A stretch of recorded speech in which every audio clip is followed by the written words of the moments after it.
तो मैं ये जरूर कह सकता हूँ कि ओटीटी ने मुझे एक नया मार्गदर्शन दिया है, एक नया डायरेक्शन दिया है। अब सिलेबस बढ़ रहा है तो इस बार थोड़ा सिलेबस ज्यादा लाने की कोशिश की है, जो मजा आएगा पढ़ने में, देखने में। मिर्जापुर आइए, दिखाते हैं क्या क्या होता है।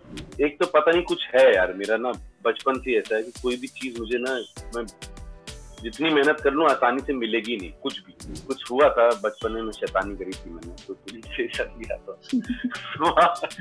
तो वहां पे एक इंस्पेक्टर थे और उनका जो डिमीनर था ना, जो प्रॉब्लम सॉल्विंग का डिमीनर था उनका, तो वो मुझे, तो मैंने पढ़ा तो मुझे मेरे दिमाग में बसा हुआ था वो।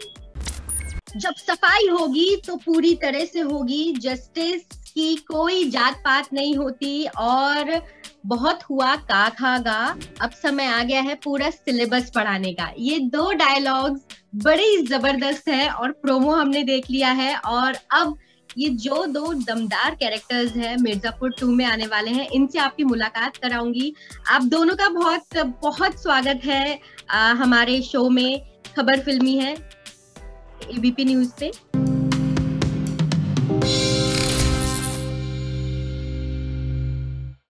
Thank you Geeta. Amit Sial and Anjum Sharma, आप दोनों का जो कैरेक्टर है बड़ा ही इस बार लग रहा है कि क्या होने वाला है, कई कई शेड्स आने वाले हैं, तो बहुत सारी आपसे बातें करूंगी। लेकिन अमित, पहला सवाल आपसे है कि ये जो आरएस मौर्य हैं, ये पिछले सीजन से कुछ बदले हैं क्या? मतलब शेड्स कुछ अलग दिखने वाले हैं? देखिए, इंसान तो कभी नहीं बदलता। इंसान तो हो ही रहता है। हाँ, थोड़ी आदतें बदलनी पड़ती हैं अगर शहर का सफाया करना है तो सॉरी, सफाई करनी है जी। तो हाँ, है कुछ कुछ बदलाव हैं, बट वो अच्छे के लिए ही हैं, अच्छे कामों के लिए, अच्छे नतीजों के लिए हैं। अभी एक हफ्ते में देखते हैं क्या क्या बदलाव आए हैं। अभी तो मैं कुछ बताऊंगा नहीं, वरना ऑडियंस जो है, काफी सारे लोग नाराज हो जाएंगे। आपने स्पॉइलर अलर्ट भी नहीं दिया और बता भी दिया। और नहीं, स्पॉयलर्स तो हम भी नहीं चाहेंगे, और वाकई 23 तारीख का वेट करेंगे, क्योंकि जो पर्दे पे देखने में जो मजा आएगा अमित को आरएस मौर्य के तौर पे, उसकी बात ही अलग होगी। लेकिन अंजुम, आपसे सवाल है, क्योंकि इस बार मिर्जापुर 2 में आपका कैरेक्टर इंट्रोड्यूस हो रहा है और रति शंकर का बेटा, मतलब अपने आप में ही बड़ा लग रहा है कि यार कुछ धांसू होने वाला है, कुछ ऐसा बदला होने वाला है तगड़ा। तो अपने रोल के बारे में पहले बताइए कि ये है कौन आखिर शरद शुक्ला? जैसे एक तरह से इंट्रोडक्शन तो सीजन 1 में हो चुका था, और सिर्फ इंट्रोडक्शन ही हुआ था, इसलिए मैं उस पर दे के कह रहा हूँ। बाकी वो क्या, हम मतलब ये देख ही चुके थे कि एक ऐसा इंसान है जो इस दुनिया में पैदा हुआ है, पला बड़ा है और बचपन से देखा होगा, लेकिन फिर भी इस दुनिया का हिस्सा होना नहीं चाहता है, कुछ और करना चाहता है। और बहुत क्लियर है, पढ़ा लिखा है, बाहर पढ़ता है, चीज़ों को समझता है यहाँ पे कैसे क्या काम होते हैं, लेकिन और बहुत ऑब्जेक्टिव है उसको लेके, इमोशनली इंटेंसिफाई नहीं करता है चीज़ों को, एक ऑब्जेक्टिवली देखता है, लेकिन रहना नहीं चाहता है। और फिर जो परिस्थिति होती है उसकी वजह से वो अब प्रण लेता है कि मैं I will come back and there is a revenge attached to his character. तो बहुत मेरे लिए प्रॉब्लम ये है कि जैसा अमित ने भी कहा कि स्पॉइलर से बचना है, तो मेरे लिए तो बल्कि और भी मुश्किल है कि मेरा हर जवाब, एक सेंटेंस भी एक स्पॉइलर है, क्योंकि जब आप ज्यादा देखा नहीं और ज्यादा अब आप उसे देखेंगे तो एक सांस भी अगर ली सीजन 2 के बारे में कुछ कहने के लिए, तो वो एक स्पॉइलर ही होगा। लेकिन ये कह सकता हूँ कि बहुत इंटरेस्टिंग है, डायनामिक है, बहुत इंटरेस्टिंग कैरेक्टर ग्राफ है, करने में बहुत मजा आया, बहुत अच्छा प्रोसेस रहा। और मतलब डायरेक्टर के साथ, गुरु के साथ, मीर के साथ, पुनीत के साथ जो राइटर हैं, and top of that the cast, जो एक्टर्स हैं। अगर आपको इस तरह के कलाकार और एक्टर्स, अभिनेताओं के साथ काम करने का मौका मिल रहा है तो ये मतलब फिर ऐसी बात है कि भैया वाह, मजा ही आ गया। तो it's been a really good journey. Amit, आपसे जानना चाहूंगी कि जमतारा, इनसाइड एज, इतने सारे आपके कैरेक्टर्स हैं। अभी अगर मैं वेब सीरीज की बात करूं तो एक चीज कॉमन है, और हाँ, मौर्य साहब की भी बंदूक सब तीनों कैरेक्टर्स के हाथ में है। तो ये क्या कहानी है? मतलब कुछ खास लगाव है क्या? नहीं, मुझे तो ऐसा कोई खास लगाव नहीं है। जो लोग काम दे रहे हैं उनको लगाव ज्यादा है मुझे बंदूक पकड़ाने। वो देखना चाहते हैं इनको कि मैं कितने अलग अलग स्टाइल से पकड़ सकता हूँ बंदूक। और हर एक कैरेक्टर के बताइए अपने शेड्स हैं, और मजे की बात यह है कि वो भी पर्दे पे दिख रहे हैं। और जिस तरह से अंजुम आपसे जानना चाहूंगी, क्योंकि आपने बताया कि आपका कैरेक्टर जो है वो बिल्कुल नया है, तो जैसे अमित कानपुर से हैं, उसी इलाके से ताल्लुक रखते हैं, मिर्जापुर का जो पूरा एक बेल्ट है, आपको ये जो पूरा कैरेक्टर है शरद, इसके लिए कितना रिसर्च करना पड़ा? वहां गए थे, लोगों से मिले, उस डायलेक्ट को पकड़ा? आप मेरे ख्याल से मुंबई से ही हैं, अगर मैं गलत नहीं हूँ तो। मुंबई में रहता हूँ, लेकिन मेरी जो एक्सटेंडेड फैमिली है वो यूपी से काफी बिलोंग करती है। मेरी मम्मी लखनऊ से हैं, और तो मेरा बचपन से ही मेरे जो कजन्स वगैरह हैं वो मेरठ में रहते हैं कई लोग, तो मेरठ और लखनऊ तो बचपन से आना जाना रहा। उसके अलावा भी जो मुजफ्फरनगर हो गया या रुड़की है, ये सारी जगहों पे मेरा बचपन में जाना काफ़ी होता था। फिर उसके बाद जब मैं थिएटर से जुड़ा और मैं जब शोज करने जाता था, तो तब मैंने कई जगहों पे फिर से ट्रैवल करना शुरू किया। बनारस में 2-4 बार पहले जा चुका हूँ और रह चुका हूँ वहाँ पे कुछ समय के लिए। तो एक बेसिक अंडरस्टैंडिंग डायलेक्ट की थी बिल्कुल, लेकिन फिर हाँ, जब इस किरदार की बात आई, क्योंकि वो फिर एक स्पेसिफिक चीजें होनी जरूरी होती हैं, सिर्फ डायलेक्ट से नहीं चलता। तो फिर उसका एक अलग प्रोसेस था, मटेरियल ऑलरेडी था, लिखा हुआ था, दुनिया पता था, और फिर जो भी चीजें चाहिए थी कि जौनपुर में स्पेसिफिक चीजें शुरू हुई कि जौनपुर में क्या होगा, अगर वो इंसान वहाँ रहता है तो कैसा हो सकता है, वहाँ के लोग, ये वो पॉलिटिकल सिनेरियो क्या है, वहाँ पे क्या क्या चीजें। तो ये एक प्रोसेस का जो हिस्सा होता है वो रहा, और उसी में एक हिस्सा डायलेक्ट का भी था, लेकिन वो सिर्फ डायलेक्ट नहीं था, वो एक सुर था, वो एक मेंटालिटी, एक साइकी में घुसने वाली बात थी। आपसे जानना चाहूंगी, आपका जो पूरा सफर है वो बड़ी इंस्पायरिंग जर्नी रही है आपकी।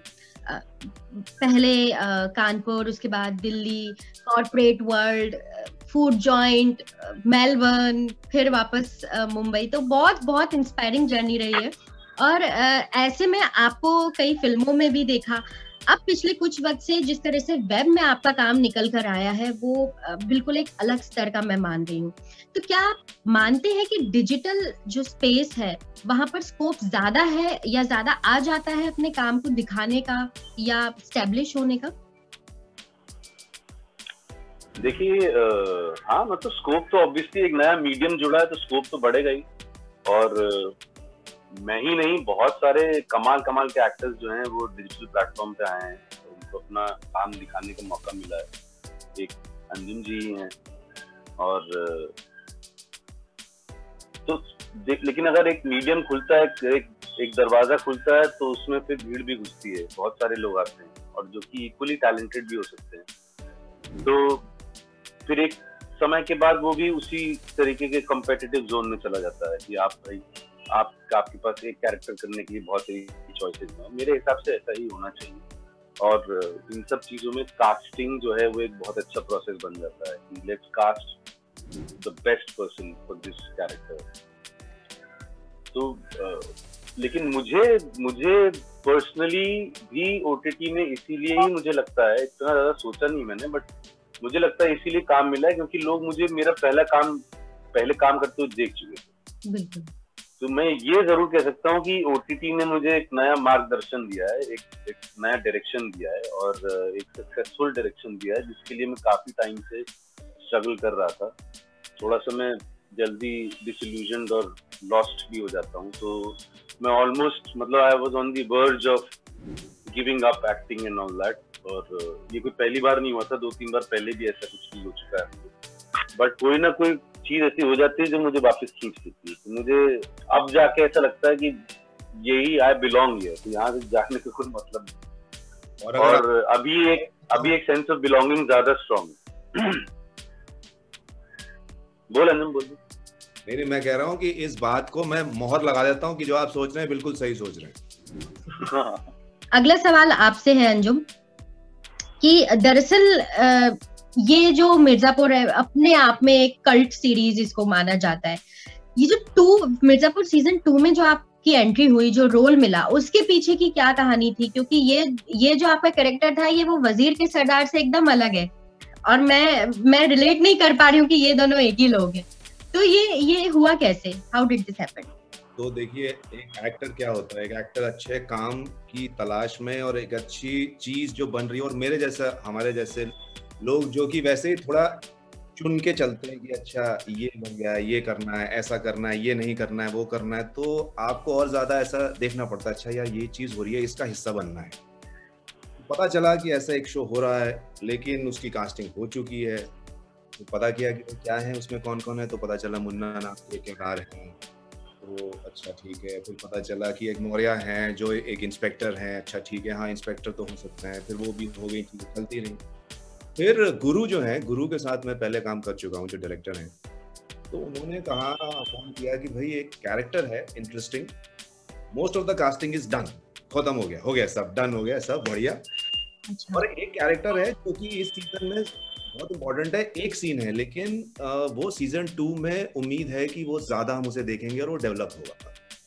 दूसरी चीज ये है कि मेरे कुछ दोस्त ऑलरेडी काम कर रहे थे, जैसे रसिका, जिनसे मुझे ये पता चल गया था कि ये कंटेंट बहुत कमाल है, स्क्रिप्ट की तारीफ हो चुकी थी कि अच्छी स्क्रिप्ट है, ये है वो है, और आपका मतलब ये हमेशा एक लालच रहता है कि यार अच्छे कामों से जुड़ो, तो बस उसी वजह से फिर मुझे इंटरेस्टिंग लगा, और वो एक ऐसी चीज थी कि हाँ अभी इसको करके भूल जाते हैं, तो वो किया और वो बहुत बढ़िया। वो एक सीन जो आप लोगों ने देखा भी है सीजन 1 में, वही था, वही मैंने पढ़ा, मैंने किया, वो इंटरेस्टिंग तरीके से हुआ। फिर शो आया, फिर शो में इतना ज्यादा चीजें बढ़िया तरीके से पसंद आई, और एक चीज जो बहुत कमाल की हुई वो ये हुई कि जो एंड में आपने देखा जिस तरीके से वो कहानी खत्म होती है, that actually became a very big promise कि ये कैरेक्टर हमने कमिट कर दिया कि ये कुछ होगा, तो वो एक इंट्रीग रह गई दिमाग में, तो वहीं से सारी चीजें मेरा ख्याल है शुरू हुई कि क्या होगा, कैसा होगा, कैसे सारी चीजें। तो आई थिंक बहुत इंटरेस्टिंग चीज थी, लेकिन काफी श्रेय हमारे डायरेक्टर गुरु को जाता है इसके लिए। Amit, coming back to your journey, जिसपे बात हो रही थी अभी कुछ वक्त पहले, आपने, मैं जानती हूँ लेकिन शायद बहुत सारे लोग ये नहीं जानते होंगे कि एक बहुत लंबा सफर अमित तय करके यहाँ पर आए हैं, और एक डिलेमा में भी थे कि एक्टिंग में जाना है नहीं जाना है, और फाइनली अपने पैशन को फॉलो किया उन्होंने। तो ये ख्याल बार बार आया कि अब रुक जाना है या अब ट्रैक चेंज कर लेना है, और फिर क्या वो मोमेंट था जब आपको लगा कि नहीं, जो रास्ता है वो सही है और अब इसी पे चलना है? ये ऐसे मोमेंट्स ना आते जाते रहते हैं यार, ये जो लाइफ चुनी है मैंने, इसमें आते जाते रहते हैं क्योंकि एक तो पता नहीं कुछ है यार, मेरा ना बचपन से ऐसा है कि कोई भी चीज मुझे ना, मैं जितनी मेहनत कर लूं आसानी से मिलेगी नहीं कुछ भी, ठीक। तो वो मुझे बचपन से था कि देखो मेहनत तो करनी पड़ेगी, हो सकता है ना हो, अभी मुझे डिसाइड करना है कि करना है कि नहीं करना। जब मैंने फाइनल लीप ऑफ फेथ लिया, जब मैं आया बॉम्बे, तो मैंने यही सोच के आया था कि अब यही करना है, यहीं पे हारूंगा, यहीं पे जीतूंगा, और इसके अलावा कुछ नहीं करूंगा। बट ऑब्वियसली उस जर्नी में भी अपने आप ये सब बातें कहना आसान होता है, उस जर्नी में भी उतार चढ़ाव आते हैं, और आपको लगता है कि यार गलती तो नहीं हो गई, लेकिन गलती हो गई तो ठीक है, बट फिर दिमाग में आता है कि फिर करोगे क्या अभी, तो और कोई रास्ता है ही नहीं। अभी आपने अपना इतना सब कुछ दे दिया है इसको कि you will have to persist, you'll have to persevere। तो वो, और यही गेम है यार, परसिस्टेंस का ही गेम है। If you persist long enough तो आपको मिलेगा, और एग्जैक्टली वही हुआ, और वो किसी के ऊपर भी एप्लीकेबल, क्योंकि आप अगर 10-11 साल एक काम में लगाते रहते हो, उसके ऊपर डेडिकेटेड हो आप, तो 10 साल में तो किसी भी काम में अच्छे हो जाओगे आप यार। अगर आप ऑनेस्टली डेडिकेटेड हो उसकी तरफ, तो आप अच्छे हो जाओगे। जब आप उस काम में अच्छे हो गए हो, तो फिर उस काम को छोड़ के कुछ और करने को कोई मतलब ही नहीं। तो आता रहता है कि डिsillusionment होता रहता है, you want to give up। I felt like giving up for the 3rd, 4th time, then inside it happened and it changed everything। बिल्कुल, बहुत ईमानदार बात कही आपने। और 10 साल का आप जिक्र कर रहे हैं, तो 10 साल से ज्यादा, इनसे पहले आप बहुत वक्त तक थिएटर में भी जुड़े रहे थे, दिल्ली में भी, मेलबर्न में भी, तो वो भी बहुत पॉलिश करने का काम करता है। आप दोनों इनफैक्ट वो मैं उसको नहीं गिनता हूँ, क्योंकि वो एक फेज था जो कि मैं ऑनेस्टली एक्टर ही बनना चाहता था। मैंने उसको परस्यू किया, फिर मैंने अपनी ही वीकनेस मानूंगा उसको कि थोड़ा सा डर आ गया तो घर वालों को भी आपकी चिंता होती है कि यार ये पता नहीं क्या कर रहा है, पता नहीं क्या करियर होगा, क्या फ्यूचर होगा, तो तुम हायर स्टडीज करो ताकि फॉल बैक प्लान हो। ये सब बेकार की बात होती है, कुछ नहीं होता फॉल बैक प्लान। आपने एक बार, मैंने MBA कर लिया और आपने उसके अंदर काम ही नहीं किया और आपके 10 साल का गैप है, तो कोई आपको नौकरी नहीं देने वाला उसके बाद, भले ही आप MBA में चाहे कुछ हो। बट होता है दिमाग में एक हम सबको एक सेंस ऑफ सिक्योरिटी चाहिए होता है, तो आई थिंक मैं उसमें थोड़ा सा फंस गया, मुझे नहीं फंसना चाहिए था। बट जो भी होता है अच्छे के लिए होता है। बिकॉज मैं उसमें फंस गया तो मैंने एक और जिंदगी देखी जो कि अब मैं यूज कर पाता हूँ अपने काम में, और वो कमाल की लाइफ थी जो मैंने जी।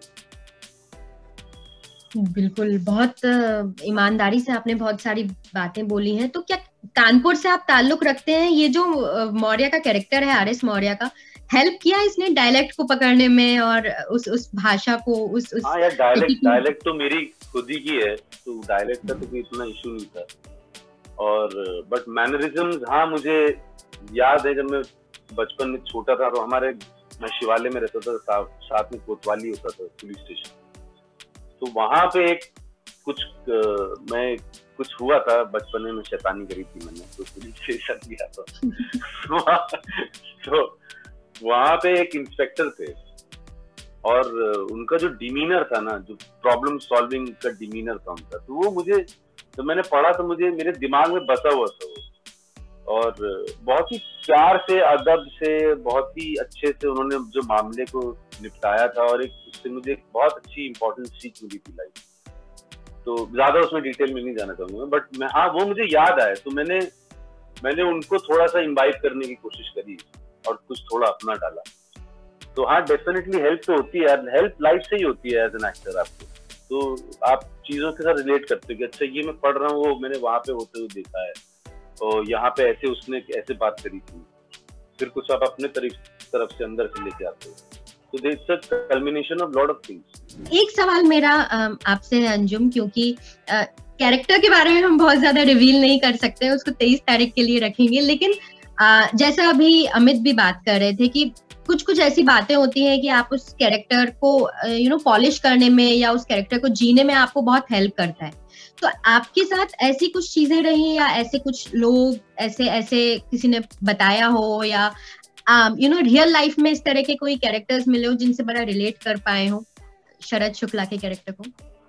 ये क्या होता है ना कि आप एक जीवन जीते हैं, आपका एक जीवन चला आ रहा है जो आपने पहले जिया, फिर आपने जो काम किया, आपने थिएटर किया, आपने यहाँ काम किया, आप लोगों से मिले, आप वहाँ गए, ये किया। और एक्टर जो होता है ना, अभिनेता, वो हमेशा, मतलब मेरा ये मानना है, उसका जो ज्ञान चक्षु था उसके खुले रहते हैं हमेशा, वो देखता रहता है दुनिया को, ये क्या, और वो बटोरता रहता है। तो जिसे हम अपना आपका एक ज्ञान की एक वो जो पूंजी है वो बढ़ती रहती है दिन, और वो जीवन जीने से होता है, वो जिंदगी जीने से, लाइफ से ही आती है वो चीजें। अब वो ये है कि आपको उसको कैसे रखना है, अंदर रखना है। और फिर जब आपके सामने कोई कैरेक्टर आता है, कोई चीज आती है, जब आप पढ़ते हैं तो वो जो पुलिंदा है वो खुलने लगता है।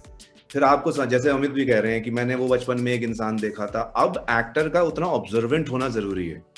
वो होते हैं लोग, ऐसा नहीं है कि वो नहीं होते, वो होते हैं, तो वो चीजें धीरे धीरे खुलने लगती हैं। तो जैसे फिर ये किरदार आया शरद, तो शरद में ये हुआ कि भाई अच्छा ये ऐसा है, तो ये अगर नहीं चाहता है लेकिन करना पड़ेगा, तो क्या क्या चॉइसेस लें, किस तरह के इंसान हमने देखे हैं, हमने कुछ मिले हैं, फिर हमने पढ़ा, फिर हमने जो मटेरियल इकट्ठा कर सकते हैं वो किया, और वो लगातार चलता रहता है। तो आई थिंक सारी बातों का निचोड़ यही है कि अगर आप जिंदगी 100% जी रहे हैं ना, तो वो हर जगह झलकेगी, चाहे आप अभिनय कर रहे हो, चाहे आप लिख रहे हो, चाहे आप गा रहे हो, वो हमेशा रिफ्लेक्ट होता रहेगा। तो मेरा तो ये मानना है कि लाइफ को फुलेस्ट जीना और लाइव होके जीना, एकदम जीवंत जिसे कहते हैं, वो बहुत जरूरी है। बिल्कुल। और मुझे लगता है ये बात अगर एक्टर्स के अलावा, या वो लोग जो एक्टिंग की दुनिया में कदम रखने वाले, उनके अलावा अगर बाकी लोग भी इस बात को अच्छे से समझ लें कि जिंदगी जीना बहुत जरूरी है, और जिंदगी के छोटे छोटे मोमेंट्स को सोचना, समझना, ऑब्जर्व करते रहना बहुत जरूरी है, ये वाकई बहुत काम आने वाला है। लेकिन एक और बात काम आने वाली है, वो ये कि 23 अक्टूबर को मिर्जापुर सीजन 2 रिलीज हो रही है, और आप वाकई, अगर आप लोगों को सबको बता दूं मैं ऑडियंस को, कि अगर आप वाकई चाहते हैं कि कुछ एक बहुत अच्छी चीज मिस ना करें, वैसे तो कोई मिस करने ही नहीं वाला इस सीजन के लिए, किसी को कुछ अपील करने की जरूरत है नहीं, क्योंकि लोग ऑलरेडी इंतजार कर रहे हैं। लेकिन आप दोनों अगर अपने अपने कैरेक्टर में एक एक लाइन अगर बोल दें कि 23 तारीख को मिस नहीं करना है सीजन 2, तो कैसे बोलेंगे? अंजुम जी। पूरी विनम्रता और सहजता के साथ शायद इस तरह से कहा जा सकता है कि सीजन 1 एक नीचे की क्लास थी, जिस क्लास में अब हम जा रहे हैं, तो उसका एक सिलेबस था। अब सिलेबस बढ़ रहा है, तो इस बार थोड़ा सिलेबस ज्यादा लाने की कोशिश की है, जो मजा आएगा पढ़ने में, देखने में। तो पूरा का पूरा सिलेबस पढ़ने का टाइम आ गया है, तो 23 तारीख को खोला जाएगा पुलिंदा। क्या बात। अमित, एक बार जरा वो आर.एस. मौर्य वाला स्टाइल में बता दीजिए लोगों को। भाई हम तो यही कहना चाहेंगे आप सबसे कि मिर्जापुर आइए, दिखाते हैं क्या क्या होता है। आइए 23 अक्टूबर। क्या बात है। बिल्कुल, तो 23 तारीख मिर्जापुर सीजन 2 अमेज़न प्राइम। वैसे तो भूलने की बात है ही नहीं, लेकिन इन सब बातों से, इस इंटरव्यू से आपको भी पता चल गया होगा कि देखिए कुछ स्पॉयलर्स नहीं मिले हैं आपको। तो ये सारी बातें असल में शरद शुक्ला क्या है, किस तरह से बदला ले पाते हैं, और आर.एस. मौर्य ये मिर्जापुर में जो ये अभी चल रहा है, कालीन भैया और मुन्ना भैया और ये सब लोग का, ये कितना खत्म कर पाते हैं, ये जरूर देखने को मिलेगा। थैंक यू सो मच हमसे बात करने के लिए अमित एंड अंजुम, आपका बहुत शुक्रिया। बहुत बहुत शुक्रिया। ABP न्यूज़ आपको रखे आगे।